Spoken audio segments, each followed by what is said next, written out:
Comedian Alex Stein, best known for making city council meetings great again, is suing Alexandria Ocasio-Cortez. And while this isn't a joke, it certainly is a laughing matter. And this isn't a frivolous lawsuit. He actually has a very good case and a very real reason for the lawsuit. She blocked him on Twitter after a chance encounter that he had with her outside the Capitol, where he complimented her on some of her assets. You may recall that numerous Democrats sued President Trump for blocking them on Twitter, and the judge ruled in their favor. They won the lawsuit, and the president at the time was ordered to unblock 41 Twitter users who all joined the lawsuit because the judge declared that President Trump's Twitter feed amounted to his official public statements as the president and thus violated the First Amendment rights of the American citizens who were deprived of having access to those statements. So the precedent has been set, and this precedent is cited in Alex Stein's lawsuit. And Alexandria Ocasio-Cortez herself has already been sued for blocking someone on Twitter and lost that lawsuit and unblocked them. So this is going to be a very interesting case to watch. And it's not going to be a slam dunk. It's a little bit different than the other person who sued her and won and got unblocked and got an apology, literally an apology, because Alexandria Ocasio-Cortez is not Alex Stein's representative. So the other person who sued her, I believe, lived in the district, and so he was her constituent. And so her team may actually try to argue that it's not violating Alex Stein's First Amendment right because he doesn't even live in the state, but I don't think that you should be allowed to block an American citizen if you are a member of Congress, no matter if you're in that person's district or not. So he probably will win this case. And if he does, that's going to solidify the precedent that no member of Congress can block any American citizen, whether or not they live in that congressperson's district or not. Speaking of getting unblocked on Twitter, in case you missed it real quick, Elon Musk finally unblocked me.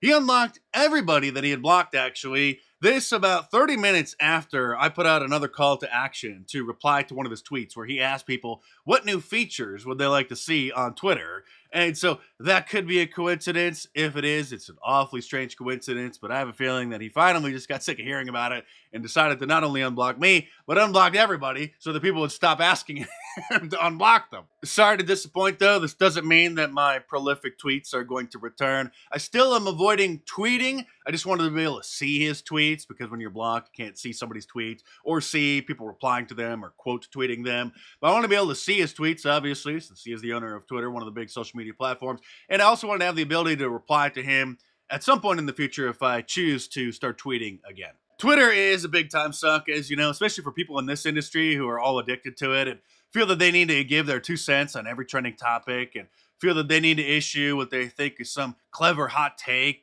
every hour of the day, every day of the week. And so I broke that habit, and it's just a big waste of time and sucks you into all sorts of meaningless drama. And so I observe what's going on Twitter just to see what's trending, and it's a way for me to sort of gather information, but I don't participate in it.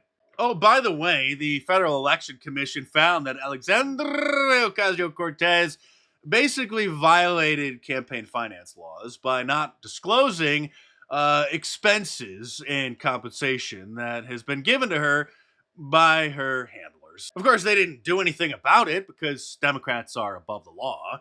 And so a government watchdog group is suing the Federal Election Commission for not actually enforcing their laws. Speaking of someone who's going to have some legal problems very soon, however, sadly, is this patriotic American who took it upon themselves to try to remove this culture Marxist propaganda that communists painted on the street of, I believe, Fort Lauderdale, Florida, by doing some burnouts over the top of it. Police are searching for the driver who defaced the LGBTQAIPK2+ flag street mural. The same thing happened in Florida a few years ago, and another truck took it upon themselves to remove the graffiti from the street, and prosecutors demanded that he be indicted for hate crimes. Come to think of it, why is the state of Florida, of all places, allowing culture Marxist propaganda like this to be painted on the streets of their cities? Somebody better bring this to the attention of Governor Ron DeSantis, and we better just convince him to start doing something about it. Remember when that brave American citizen took it upon herself to remove the Black Lives Matter graffiti that the city officials were endorsing putting on the streets of New York City? We are following more breaking news tonight. The Black Lives Matter mural on Fifth Avenue vandalized twice in one day. I think you mean was cleaned up. It was partially removed, not vandalized. A protester splashing black paint over the mural in front of Trump Tower.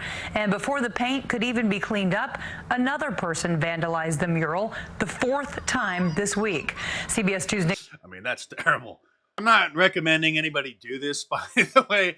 It takes a very special person to be able to put up with the serious legal ramifications of this kind of activism. Meanwhile, the lead story yesterday on MSNBC and CNN, yes, I do watch them so that you don't have to. I switched between both networks at the top of the hour, numerous hours of the day, just to see what the top stories are, as I usually do.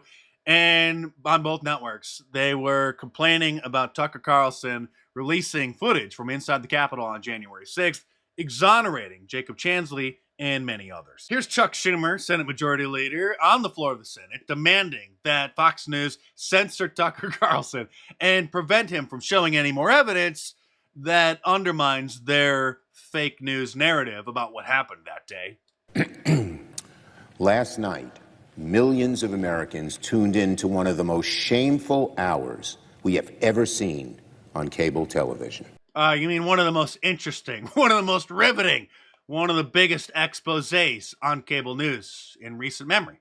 I don't think I've ever seen a primetime cable news anchor manipulate his viewers the way Mr. Carlson did last night. Well, maybe you should go on his show and then set us all straight, Mr. Schumer. I mean, you wouldn't be afraid to debate Tucker Carlson live on television, would you? Oh, wait, what's this? Chuck Schumer tweeted out, "I was invited on Tucker Carlson's show. I will agree to go on after Tucker Carlson admits to his viewers live on air that he's been lying to them about the 2020 elections and about what happened on January 6th.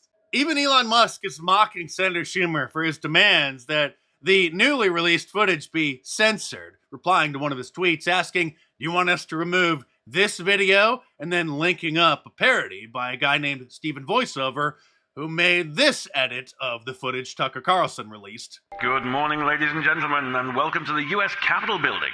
If you've joined us today for the insurrection, please make sure you pick up a promotional leaflet on the way in, stay inside the safety cordons at all times, and if you get lost, speak to one of our Capitol police officers. They'll be sure to point you in the right direction. Check my previous two videos to see the newly released footage in case you missed it. And in case you haven't heard, I have a new t-shirt, the Conspiracy Theorists Were Right shirt, which you should order from markdice.com or click the link in the description below. Like all of my designs, it's available in a t-shirt, long sleeve, and a hoodie, and a whole bunch of different colors as well. So head on over to markdice.com or click the link in the description below and check it out.